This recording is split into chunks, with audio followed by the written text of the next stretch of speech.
anak MVA. Ya, Assalamualaikum, salam sejahtera. Hari ni kita nak share tentang HFMD. Okey, so penyakit kaki, penyakit tangan, kaki dan mulut. Okey. So sekarang dah jadi wabak lah kat Malaysia. So apa yang kita perlu buat untuk cegah dapat HFMD ni? Okey. So selalunya FMND ni disebabkan oleh virus, okey, menjangkiti kanak-kanak yang di bawah 5 tahun. So masa saya belajar, dia kata bawah 5 tahun baru boleh dapat HFMD. So kalau dengar HFMD ni, yang dewasa jangan terkejut sama. Okey, dia bukan macam COVID-19 boleh kena semua. So HFMD ni kerap menyerang kanak-kanak bawah 5 tahun saja. So kalau orang kata anak dia dapat HFMD, kita pula janganlah lari daripada orang yang ibu bapa yang anaknya kena HFMD. Okey, sepatutnya kita kena tahu HFMD ni hanya boleh serang kanak-kanak bawah 5 tahun. So yang dewasa ni janganlah risau, janganlah lari jauh daripada ibu bapa yang ni lah, terbabit lah. Okey, so selalunya ada dua punca utama lah. Okey, satu, tak jaga kebersihan. Okey, yang baik, yang baik lah, tak jaga kebersihan diri yang baik. Yang kedua, berada di persekitaran yang sesak. Okey, kita dah jaga kebersihan dah, tapi persekitaran tu sesak, sekolah, pasar dan sebagainya terlalu sesak sampai senang kita dapat HFMD lah untuk anak-anak tadi. Okey, so dia dijangkit melalui 3 cara. Yang pertama, najis. So najis anak yang dijangkiti tu sangat bahaya, kena urus dengan baik. Lepas tu yang kedua, air liur. Air liur anak yang dijangkiti tu kena kita sentiasa lap supaya tak kena orang lain pula, anak-anak yang lain pula. Okey. Yang ketiga pula, lelehan hidung pesakit. Dia punya selesema kan. Yang tu boleh menjangkiti anak-anak yang lain lah, kanak-kanak yang lain. So 99% tak membahaya. HFMD ni 99% dalam 5 hari dah baik dengan sendiri. So cuma 1% saja ada juga kes yang melibatkan radang sistem saraf lah, radang otak, kita panggil encephalitis, ataupun melibatkan jantung. Jantung dia jadi radang, bengkak. Okey, kita panggil myocarditis. So kita tak mau sampai serius macam tu lah, kena bengkak dekat otak atau bengkak dekat jantung. So macam mana tanda dan gejala HFMD ni? Okay, satu, demam. Okay, ada juga budak yang tak demam, dan tapi dia ada tanda-tanda lain lah. Okay, tapi kalau demam pun selalunya, kalau kes yang biasa tak melebihi 2 hari. Kes yang ringan tak lebih 2 hari. Okay, kemudian sakit kerongkong. Okay, sakit kerongkong sebab ada ulcer dalam mulut.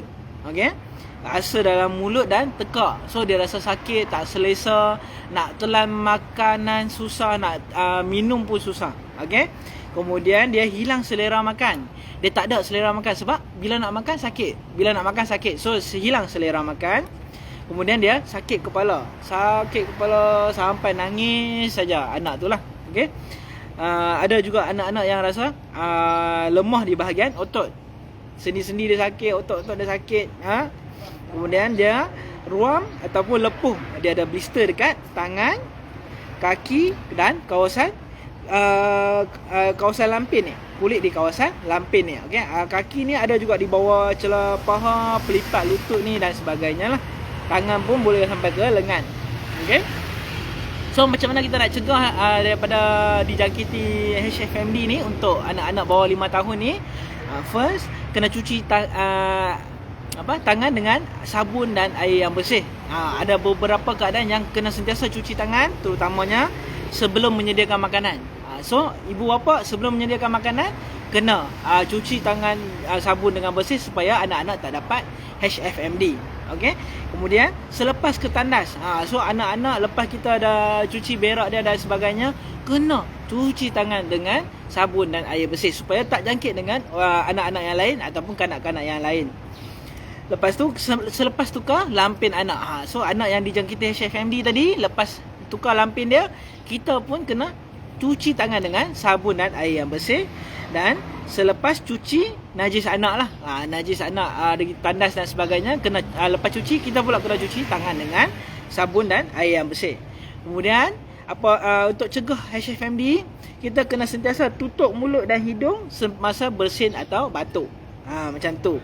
Lepas tu jangan kongsi peralatan peribadi lah. Contohnya botol susu anak tu. Ada yang anak sulung kongsi dengan anak yang nombor 2 satu botol susu. So kalau ada anak yang kena HFMD, botol susu untuk anak yang kena HFMD tu kena asing dengan anak yang sihat. So jangan kongsi. So kena asingkan dah botol susu dia. Kemudian berus gigi dia, tuala mandi dia, sapu tangan dia, cadar, cawan, sudu, garpu, semua peralatan peribadi tu kena asingkan sementara anak tu nak sembuh sepenuhnya daripada HFMD lah. Okay. So sebagai ibu bapa pula, kita kena sentiasa bila balik daripada tempat kerja tu kena mandi, kena tukar pakaian sebelum kita pegang anak, sebelum bermesra dengan anak-anak. Okay. Kena cuci alat mainan dia, permukaan meja, kerusi, lantai yang dicemari, air liur anak tu. So tengok mainan apa yang dia pegang, saya kena pergi sanitize dah. Kena pergi cuci dah. Okay. So saya dia pegang kat meja mana dia makan, dia duduk dekat kerusi yang mana satu, kena saya sanitize. Sebab kita takut air liur dia kena dekat meja tadi masa makan. Okay. So air liur tu boleh merebak, menjangkiti anak-anak yang lain lah. Okay.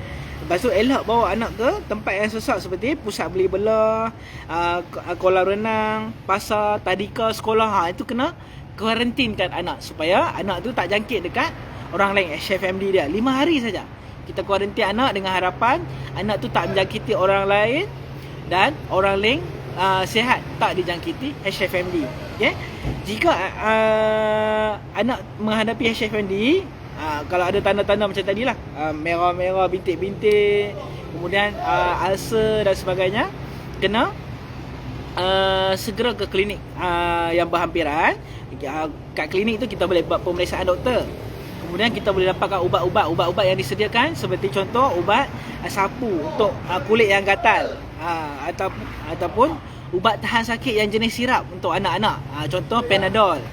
Okay? Ataupun ubat yang untuk ulcer dalam mulut tadi, ada jenis spray, ada jenis gel untuk kebaskan mulut tu supaya anak tadi boleh makan. So sebelum makan, ubat yang untuk spray dalam mulut tu kena spray supaya anak tadi boleh makan lah. Dia taklah rasa sakit sangat dan sebagainya. Okay. So kena kuarantin anak. 5 hari tu kena kuarantin anak. Okay. Jangan beri anak ubat aspirin. Okay. Sebab kita takut dia jadi sindrom Reye, R-E-Y-E, yang boleh menyebabkan kematian lah. Dia jarang-jarang jadi demam ni yang menyebabkan bengkak hati, bengkak otak, yang boleh menyebabkan kematian. Kita pula bagi aspirin, lagi menerukkan keadaan. Okey, jangan bagi aspirin. Lepas tu bagi dia minum air yang secukupnya, air kosong secukupnya. Kalau air kosong tak boleh minum, mungkin dia nak air sejuk. Air sejuk bila telan tu dia rasa sejuk, dia suka dan sebagainya. Ikut anak tu lah. Okey, elakkan bagi jus oren atau lemon, sebab jus oren atau lemon ni ada asid yang tinggi. Nanti dia jadi tak selesa dekat mulut dia. Dia jadi rengsa mulut. Okey. So ada yang 1% HFMD yang teruk tu, yang jarang-jarang jadi tu, yang sangat-sangat jarang jadi tu. Okey, apa tanda-tanda dia? Kelesuan yang teruk, dia jadi muntah yang berterusan. Muntah-muntah terusan, maksud dia dah attack otak lah. Okey, dia sakit kepala yang berterusan, kemudian dia tangan sejuk. Saraf dia dah attack, tangan dia sejuk. Okey, dia punya kaki atau tangan pun sejuk. So sangat bahayalah kalau situasi yang macam ni.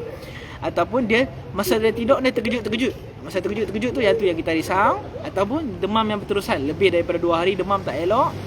Ataupun meracau semasa cakap. Masa dia cakap tu, dia cakap benda yang merepek-repek. Saya Along nampak benda terbang lah Umi. Padahal kita dalam rumah tak ada benda terbang pun. So yang tu yang kita tak mau lah. Okay? Ataupun tak sedarkan diri, dia keliru, delirious, dia dah main otak lah. Yang tu yang serius. Ataupun yang paling kita kesian sekali, yang kita tak mau ada dekat anak-anak kita, dia kena sawan. Dia dah jangkit otak sampai kena sawan lah. So tak, kalau boleh kita doa tak mau lah anak-anak dapat kes HFMD, terutama HFMD yang serius macam ni lah. Amin, kita minta dijauhkan. So untuk perawat pula, okey, untuk first responder, untuk staff-staff kesihatan ni, dia kena perhatikan HFMD yang teruk ni apa tanda-tandanya. Dia jadi takikardia, nadi dia terlalu laju. So anak ni ikut umur. So biasanya kanak-kanak kecil ni 120 hingga 150 kali nadi dalam masa 1 minit dikira normal lah. Tapi kalau terlalu laju 200 seminit, 250 seminit, yang tu yang bahaya lah. Okey. Ya, kemudian dia punya peredaran darah ni tak baik lah. So kita cek kuku dia. Di sini merah, sepatutnya warna pink. Bila kita tekan, lepas balik daripada putih ke pink tu, dia jadi dalam masa bawah 2 saat. Yang tu yang normal. Tapi bila kita tekan, lepas dia 5 saat baru jadi pink balik. Maksudnya peredaran darah dia perlahan, tak bagus. So kena perhati macam tu lah.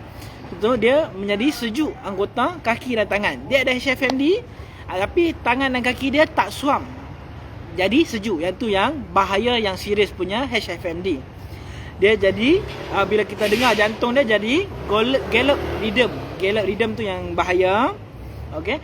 Kemudian dia jadi hepatitis. Bila kita cek hati anak tu, buat ultrasound dan sebagainya, hati anak tadi jadi bengkak. Yang tu yang kita tak mau. Ataupun kita tengok dia jadi hyper refleksia Cronus. Dia jadi tertarik tangan macam ni. Dia jadi sawan lah. Okay? Dia bila baring, perut dia ke depan, tangan dia ke belakang, dia tolak macam tu. Yang tu yang serius lah, sawan lah. Yang tu yang kita takut. Okay? Kalau ada tanda-tanda macam ni, segera kena beritahu dekat doktor, kena rawat dengan doktor lah. Okay? Kemudian salah satu anggota tangan atau kaki dia lumpuh. Maksudnya HFMD tadi dah serang saraf dia. Tangan kiri lumpuh ke, tangan kanan lumpuh ke, kaki kanan ke lumpuh, kaki kiri ke lumpuh. Yang tu yang kita tak mau. Dan dia punya darah dia, bila kita ambil darah untuk ke makmal, dia punya jumlah darah putih dia meningkat. Maksudnya jangkitan tu sangat-sangat teruk lah, meningkat. So kita doakan agar kita semua berjaya cegah anak-anak kita daripada kena HFMD. Kalau anak kita kena, cepat-cepat sembuh. Dan anak-anak kita tadi, kita jaga kuarantin dia supaya tak jangkit dekat orang lain pula. Okay? Kuarantin 5 hari saja, tapi dapat selamatkan satu tadika daripada dijangkiti HFMD. Kuarantin 5 hari saja boleh cegah kita daripada merebak lebih teruk HFMD. Okay? Semoga bermanfaat. Terima kasih kerana menonton.